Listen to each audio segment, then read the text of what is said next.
So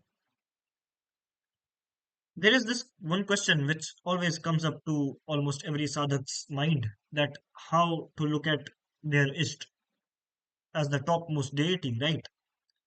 We have four major sects, we can say. Shiv, Shakti, Vaishnav, and Samarth. Samarth are the ones who say that the Brahman is at the top, not the caste wala Brahman, but it's the Brahm, right? Nirgun, Nirakar Brahm. That Brahman is at the top. And then there are Shiv, Shakti, and Vaishnavas who all say that their deity is at the topmost. So basically, how, as a Narsingh sadhak, how am I supposed to see Narsingh Bhagwan, who is also an avatar of Sri Narayan, as the topmost deity? So we need to know a few things. There is this, first of all, Shri NarsinghDev Bhagwan Ji is a Purna avatar of Vishnu Bhagwan. So we know that he's at least equivalent to Vishnu Bhagwan. Then as he's a Purna avatar of Vishnu Bhagwan, right? And then in the mantras of NarsinghDev, we call him as Mahavishnu. So we know that the he's not just Vishnu, he's Mahavishnu. So that is also a point which shall be noted. And then in Narsingh Tapanya Upanishad, uh, Sri Narsingh Bhagwan Ji as the Purna avatar of Sriman Narayan himself is equated with the Brahman, the Samarths, the Nirgun Nirakar. He is the Nirgun Nirakar, and when he comes down, when he doesn't even come down, when he switches his form from Nirgun Nirakar to Sagun with Akars, right? With an Akar, with a body, then he becomes Sri Narsingh Bhagwan Ji. Then he becomes Mahavishnu, right? There is no distinction between Sriman Narayan as the Brahma, seen from the Vishisht Advait's point of view. And then because Sri Narsingh Bhagwan Ji is a Purna avatar of Sriman Narayan, he is also at the top. But then there comes up a question that, okay, we accept it, but then what about Shavs? What about Shaks? There are texts which claim that they are at the top too. So basically, the answer of this question is, look at this world in four quadrants, right? In one there is Brahma, in one there is Shiva, in one there is Vishnu. In the fourth, there is also another form of Vishnu Bhagwan, a very cosmic form of Vishnu Bhagwan. And he has like bubbles all around it.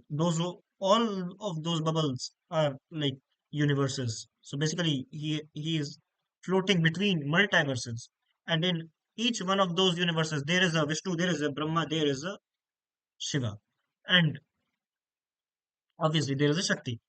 And sometimes in these universes, in some of them, Vishnu is at the top, in some of them, uh, Shakti is at the top, in some of them, Shiva is at the top.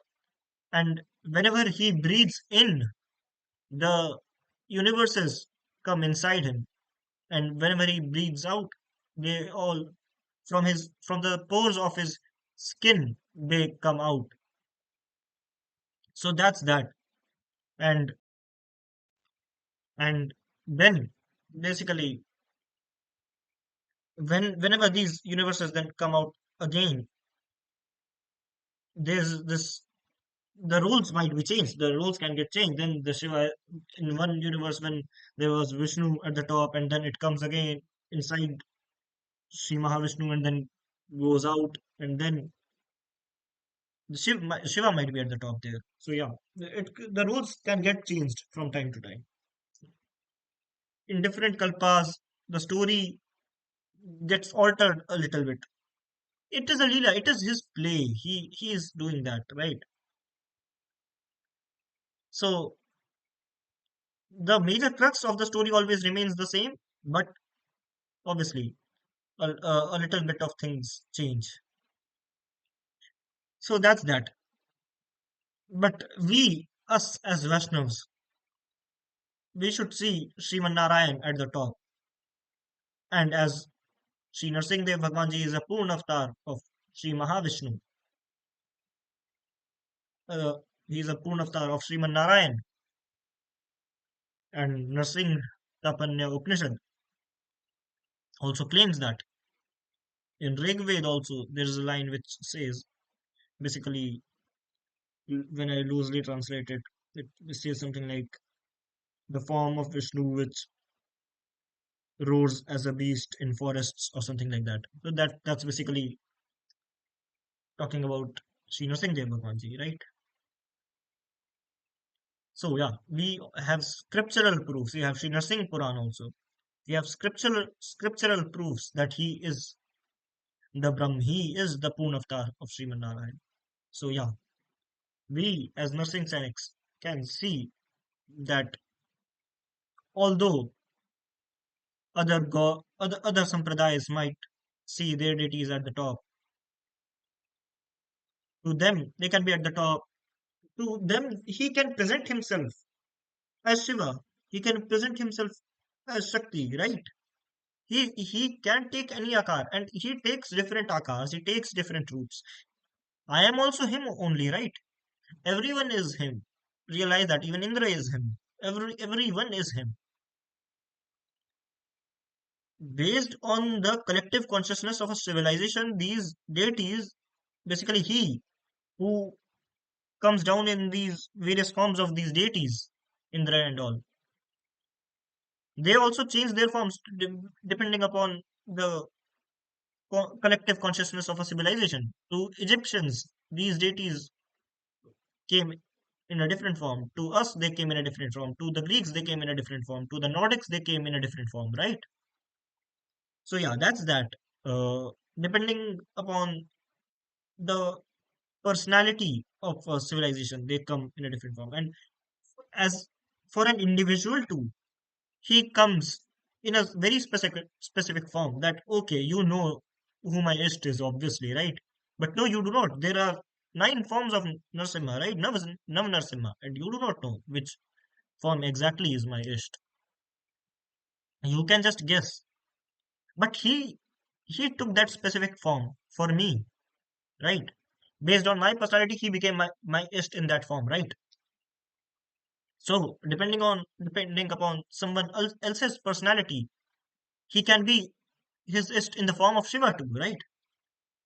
In Srimad Bhagavad Gita, Shri Krishna goes on to say कि in the asuras, among the asuras, I am Prahlad.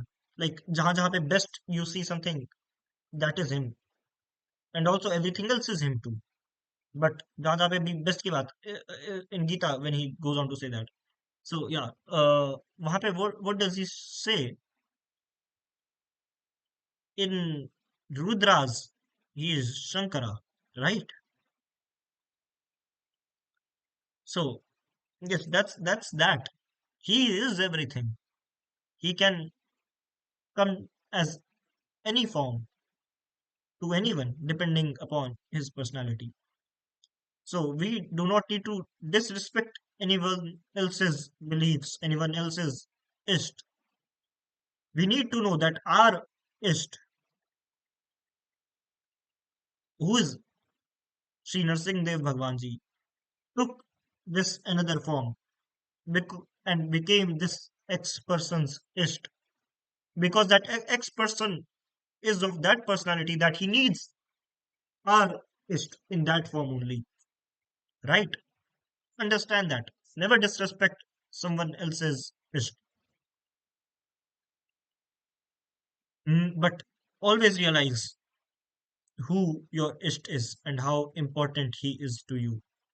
Because there is this personal connect which you shall have with your ist. You apart from all the scriptures and all, there shall be this bhakti yoga wali cheez between you and your ist. Know that your ist is supreme and he takes different forms for different people. He is so dayalu. Jai Shri Lakshmi Narsingh.